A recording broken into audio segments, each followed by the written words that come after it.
또영주TV의 송영주. 김진수입니다. 네, 네덜란드가 탈락했습니다. 근데 그럴 줄 알았어. 더리흐트, 내가 그럴 줄 알았어. 더리흐트 새끼 바르셀로나 가고 싶어서 그런 거 아니야? 빨리 몸값 와. 낮춰서 가려고? 빨리 와. 야, 거기서 이 파리채 블로킹을 하냐? 네.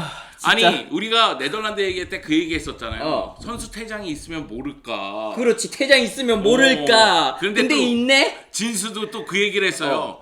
은근히 체코에게 약한 면모가 있다. 그렇지, 메이저 대회에서 만날 때마다 좀 잡힌 면이 있는데, 저는 그래도 네덜란드의 우세를 예상했던 거는 더르트가 그 체코의 유일한 득점원인 시크를 완벽하게 봉쇄할 거라고 생각했거든요. 그 조별리그의 퍼포먼스도 괜찮았어요. 그리고 실제로 퇴장 이전까지도 시크를 굉장히 잘 막아왔거든요. 근데 거기서 손을 쓰냐? 네가 롱글레도 아니고. 네, 사실 바르셀로나 가고 싶구나. 네덜란드 탈락의 가장 큰 원인은 더리흐트 퇴장이에요. 네, 더리흐트가 그러고 인터뷰로 사과하더라고요. 사과하면 뭐냐? 이미 떨어졌는데. 그리고 난 다음에 그 오늘자로, 그러니까 저희가 지금 화요일인데 축구협회가 프랑크 데브레 감독 경질을 결정할 것인가 혹은 유임시킬 것인가 고민해보겠다라고 얘기했거든요. 네. 아마 수요일쯤 목요일쯤 되면은 결과가 나올 것 같은데. 아니, 경질하는 게 맞다고 생각하세요? 더 믿고 가야 된다고 생각하세요? 해도 문제고 안 해도 문제고. 이게 왜냐하면은 더부르 감독을 선임할 때도 선임해도 문제고 안 해도 문제고 그거였거든요. 왜냐하면 대안이 없어. 그 지금 더부르를 경질하면은 누구 소환해야 되는 줄 알아요? 또 루이 바날, 또 아드보카트. 뭐야? 그러니까 지금 문제인 거예요. 돌려쓰기도 그 정도면 너무 돌려쓰는 거다. 그래, 그래서 지금 문제인 거예요. 네. 어찌됐든 그렇게 탈락했습니다. 사실은 네덜란드 탈락 보면서 16강전에서 최대 이변은 네덜란드 탈락이겠구나 이런 생각했는데, 야, 명함도 못 내밀겠어. 프랑스가 탈락했어. 그러니까 명함도 못 내밀겠어. 그 다음 날에 아주 난리가 나서. 나 너무 놀란 게 세페로비치, 가브라노비치 미쳤어. 아니, 이게 네덜란드가 좀 그래서 뭐 나쁜 의미로라도 좀 화제의 중심이 있어야 되는데 명함도 못 내밀어 이제 쑥 들어갔어. 사실 프랑스 같은 경우에는 스위스하고 16강전 치렀을 때 무엇보다도 벤제마가 두 골을 넣고, 거기다가 포그바, 그 골은 포그바가 이 경기에서 너무 날카롭고 예술적인 플레이를 또 보여주긴 했는데 실수도 있긴 했지만 이번 대회 소위 최고의 미드필더죠, 포그바는. 네. 그러면서 3대1이 되는 순간 난 끝났다고 생각했거든. 그런데 세페로비치하고 가브라노비치가 3대3을 만들더니만 결국 승부차기까지 가서 음바페가 놓쳤습니다. 음바페 이번 유로 2020에서 골이 없어요. 진짜 공격수인데 골 없는 거는 좀 그렇다. 물론 플레이의 질이 높은 거는 뭐 인정하는데 이렇게 골은 못 넣을 거면 그냥 육상 선수 해야지. 네. 그러니까 음바페가 빅찬스 미스가 4회로 지금까지 대회 2위 기록입니다. 1위 누군 줄 알아요? 1위 누구게요? 알바로 모라타. 네. 당연한 거 아닙니까? 그래, 여러분? 이따가 또 얘기해보는데 그냥 모라타 들어가 보지. 그래, 유로 2020 아직도 믿으시나요? 두둥. 네.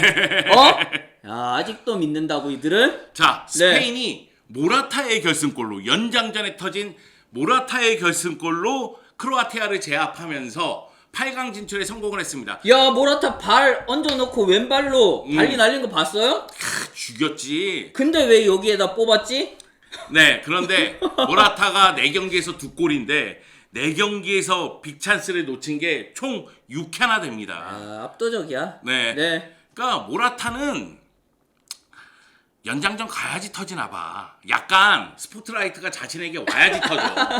쫄깃쫄깃해져야지 터지나? 아니, 그리고 모라타가 체력은 진짜 좋은 것 같아. 연장전에서 정말 역습 나갈 때 속도라든지, 그래, 패스 주는 것도 좋았고, 그리고 터치를 내려놓고 슈팅을 가져간 거, 이게 체력이 받쳐줘야 이 집중력이 이어지거든요. 와, 그런 장면에서는 모라타 그렇게 생각했거든. 근데 기록은 여전히 이걸 믿어야 되나 말아야 되나 라고 생각하게 해요. 스페인 입장에서는 지금 너무나 좋은 상황이 된 게, 아니, 스위스가 프랑스를 잡았어. 그래서 8강에서 프랑스가 아니라 스위스를 만나게 됩니다. 근데 이게 좋은 일일까? 프랑스를 잡고 올라온 스위스인데? 아 그렇다 할지라도 프랑스보다는 나을 거 아니야. 뭐 그렇긴 하죠. 네. 자 그런 상황인데 자 모라타가 과연 스위스전에서 잘할 수 있을까? 아직도 믿나? 루이스 엘리케 감독 이 얘기를 하는 거예요. 그러니까 제 생각에는 물론 지금 스페인 팬들의 입장에서는 야 그래도 모라타 아니면 그 자리에 누구 쓰냐? 제라르드 모레노 세워놨더니만 얘도 똑같던데. 아 근데 모르는 몇 경기 썼다고. 그러니까 얼마나 몇 분 뛰게 했다고. 뭐 그런 의견도 있죠. 네. 근데 모라타는 슈팅이 총 15예요. 슈팅 숫자가 무지하게 많아. 그래 후방에서 많이 만들어주니까 그만큼 많이 잡고 그만큼 시도를 많이 하는데 여기서 두 골인 거는 조금 문제가 있지. 네. 예. 많은 스페인 팬들이 야 무슨 소리냐? 스페인은 최근 2경기 연속으로 5골씩 넣었다. 아 그러네. 이제 득점력 부족 해결됐다. 아닙니다. 물론 이제 야. 사라비아라든가 페란토레스라든가 이제 드디어 이선에 있는 자원이라든가 측면에 측면에 있는 있는 자원들이 자원들. 예. 터지기 시작하면서 팀 득점력이 올라오긴 했지만 최전방은 여전히 문제거든요. 그래서 계속해서 모라타를 믿어야 되느냐?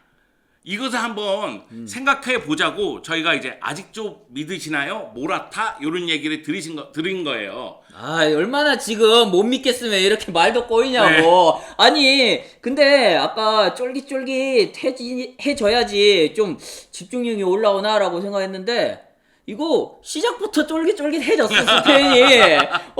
야 우나이 시몬이 그런 자책골을 넣는단 말이야. 야 우나이 시몬 때문에 페드리가 자책골이 됐어. 그러니까 우나이 시몬 아유 진짜 이게 졌으면은 난리 났을 일이야. 진짜 난리 났을 일이야. 이거 메이저 대회에서 이런 실수하는 건 굉장히 큰 거거든요. 그러니까 나는 루이스 엘리케 감독의 선택 자체가 잘 이해가 안 가. 대표팀 차출부터 우리가 그 얘기 많이 했잖아요. 아니 나바스라든가 아스파스라든가 나초라든가 왜 이런 선수를 안 뽑았냐.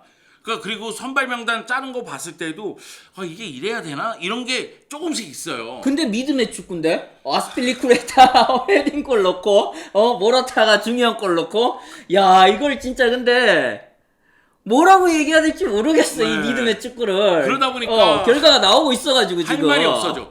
이와 반대로 프랑스의 데시안 감독 라포르테를 외면하고 렁글레를 계속 대표팀에 차출하다 보니까 라포르테가 프랑스 대표팀이 아니라 스페인 대표팀을 선택을 했잖아요. 예. 그런데 렁글레를 결정적인 중간 섰는데 왼쪽 풀백이 다 이제 초토화되니까 결국은 3백으로 바꾸면서 렁글레를 썼는데 바로 뺐습니다.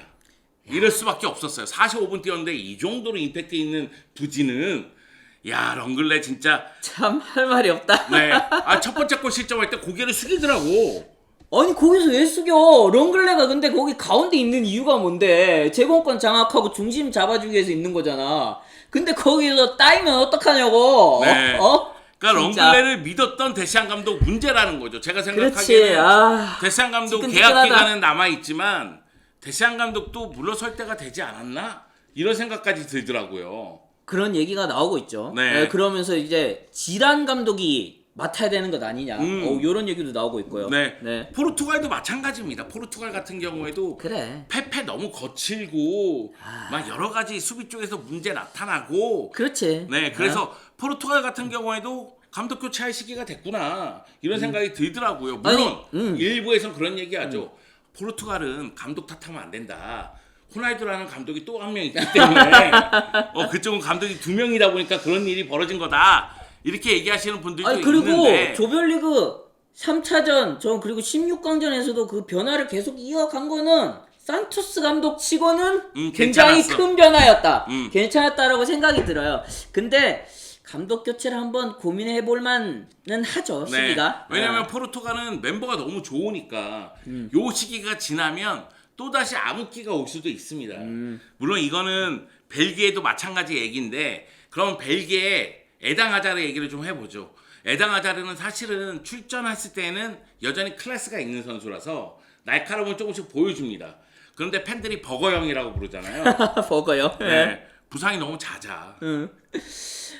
진짜 너무 작고 그 16강전이 끝나고도 부상이 있었다는 소식이 들려와서 다들 가슴을 철렁도 아니야. 아유 얘는 또 그럼 그렇지라고 얘기가 나오더라고요. 근데 그러니까 덴벨레하고 아자르하고 항상 그럼 그렇지 이렇게 나오잖아요. 근데 뭐 다행히 또 다음 8강전에는 또 나올 수 있다는 소식도 들려오니까 또 지켜봐야겠지만은 아자르를 클래스를 생각하면은 여전히 좀 아쉽긴 하죠. 네. 예. 그래서 오히려 아자르보다는 다른 선수들을 이용하면서 공수 밸런스를 더 맞추는 게 낫지 않을까. 벨기에도 수비 쪽에 아쉬움은 좀 있는 팀이니까. 그렇죠. 그런 생각이 좀 들더라고요. 물론 형이 못하면 동생이 한다. 토르강 아자르가 결승골을 넣으면서 8강에 오긴 했지만 에당 아자르에 대한 아쉬움은 매우 매우 크다. 그래서 마르티네스 감독이 이 에당 아자르를 계속 믿을 것이냐, 그래도 믿을 것이냐 이런 얘기를 드렸고, 믿을 것 같은데 제가 이거 약간 뭐 후일담이지만은 제가 또 아침에 일어나서 하이라이트를 또 다시 한번 봤어요. 틀어놓고 보고 있는데 아자르 막 이런 소리가 계속 나와요. 와이프가 뭐 아자르 아직도 뛰어? 뭐 이런 얘기 하는데 아자르는 맞는데 토르강 아자르야 그런 얘기 했거든요. 네. 그만큼 아자르는 좀 더 분발할 필요가 있어요. 다행히 16강전에서 약간 회복세를 보이긴 했지만은 그래도 주장완장을 차고 보여준 퍼포먼스로는 좀 부족함이 있고 네. 또 아자르의 퍼포먼스에 따라서 또 벨기에 성적이 또 갈릴 것 같아요. 네. 사실은 벨기에 대표팀에서 루카쿠가 미쳐 날뛰고 있고 데브라이너가 워낙에 잘 지원을 해주고 있기 때문에 아자르에 대한 비판이 덜한 거지. 만약에 그렇지. 아자르가 중심으로 뛰는 가운데 뭐 다른 선수들이 좀 미흡했으면 아자르 비판을 엄청 많이 들었을 엄청 겁니다. 받지. 네. 그래서 아자르는 제가 생각하기엔 동생에게도 밥 좀 사주고 루카쿠라든가 데브라이너에게도 밥을 좀 사줘야 되지 않나 그런 생각이 들고, 그리고 네덜란드 베이날둠 어떻게 생각하세요? 우리가 조별리그 끝나고는 굉장히 잘한 선수로 뽑았거든요. 그래 잘했어 조별리그에서. 근데 팀들이 약해서 잘했던 거야. 그래. 그러니까 이런 체코처럼 준비를 잘하고 피지컬적으로 강하게 압박이 들어온 팀을 상대하려면은 공격하는 입장에서도 굉장히 많이 뛰고 정밀하게 섬세하게 플레이를 해야 된단 말이에요. 베이날듬은 근데 물론 이제 압박을 이겨내고 풀어내는 과정까지는 좋아. 근데 이건 여기서 끝이야. 그래. 야, 씨 진짜 보면서 욕이 나왔던 게 90분 풀타임을 뛰었는데 터치가 26회예요. 26회인데 패스를 15번밖에 안 했어. 오. 왜냐하면은 이제 베이날둠의 역할 자체가 네덜란드에서는 약간 1.5선, 2선에 위치하면서 거의 반 공격수처럼 뛰거든요. 그러다 보니까 볼이 대용 블린트에게 몰리고 베이날둠은 좀 터치를 덜하는 면이 있는데 이날 같은 경우에는 데론도 못했고 베이날둠도 못했거든요. 그럼 대용 혼자 고군분투하는데 좀 내려와서 도와주고 연결고리 역할 해주고 해야 될 거 아니야. 그러니까. 안 되는 날에는. 근데 안 되는 날에도 계속 앞쪽에 처박혀 있으면 어떡하냐고. 네. 그래서 저는 그 경기를 보면서 웃었죠. 야, 얘 샀으면은 큰일 날 뻔했다. 이게 저희가 뭐 주간꿀에서 몇 번 얘기도 드렸지만은 항상 그런 얘기는 하잖아요. 쿠만이 잘 썼으니까 모른다. 네. 근데 쿠만이 잘 썼을 때는 18년도, 19년도 초반 뭐 이런 식이에요. 그때 이후로는 지금 1년, 2년이 흘렀어요. 그러면서 베이날둠도 조금 약간 에너지에 있어서는 왕년의 베이날둠 같은 모습이 나오지 않고 있고 네덜란드에서 보면 굉장히 정적이에요. 좀 플레이 자체가.